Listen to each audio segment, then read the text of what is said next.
Cyclotron. One of the most interesting applications of motion of charged particles in electric and magnetic fields is the cyclotron. It is a machine used to accelerate charged particles. E. O. Lawrence and M. S. Livingston invented this machine in 1934. Let us first try to understand what a cyclotron is made up of on a fundamental level. Well, to start with, we have an electromagnet which continuously generates a magnetic field as shown here. Here, the magnetic field goes from the bottom to the top. Inside this magnetic field, we have two metallic plates, D1 and D2. They are also called Ds, as they are in the shape of the letter D. Both these magnetic fields are connected to an alternating electric source, which changes the polarity of the electric field periodically.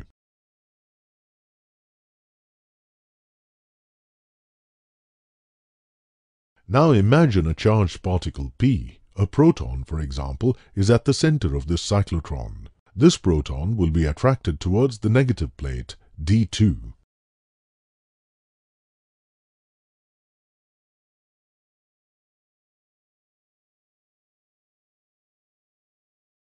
As it enters the plate, it is acted upon by the magnetic field, and we know that a charge moving with a velocity v perpendicular to the magnetic field B will move in a circular fashion. As soon as this proton exits the plate and enters the gap, the polarity of the plates changes, and D1 becomes negatively charged. Hence, P will now get attracted towards D1 and will accelerate towards it. This increases the energy of the particle P. As it enters D1, due to the magnetic field, it will start moving along a circular path. But this time, as it got accelerated while entering, the radius of the circular path will be more. Again, as it exits D1, the polarity gets reversed, and now D2 gets negatively charged. Hence, P will now get attracted towards D2 and will accelerate towards it. This increases the energy of the particle P further. As it enters D2 due to the magnetic field, it will start moving along a circular path. But this time, as it got accelerated while entering, the radius of the circular path will be more. This cycle continues and the particle P keeps on moving spirally.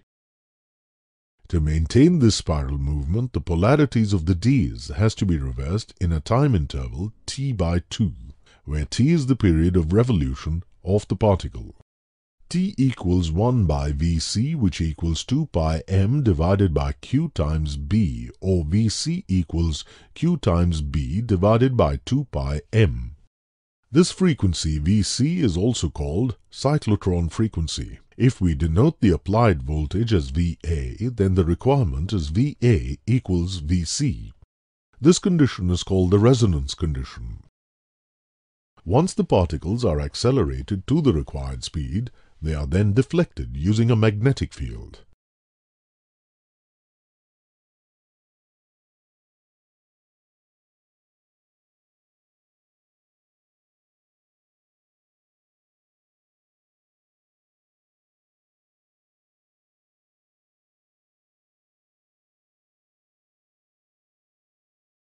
They then leave the system via an exit slit. This accelerated particle can then be used for bombarding other atoms, molecules or solids according to the requirement.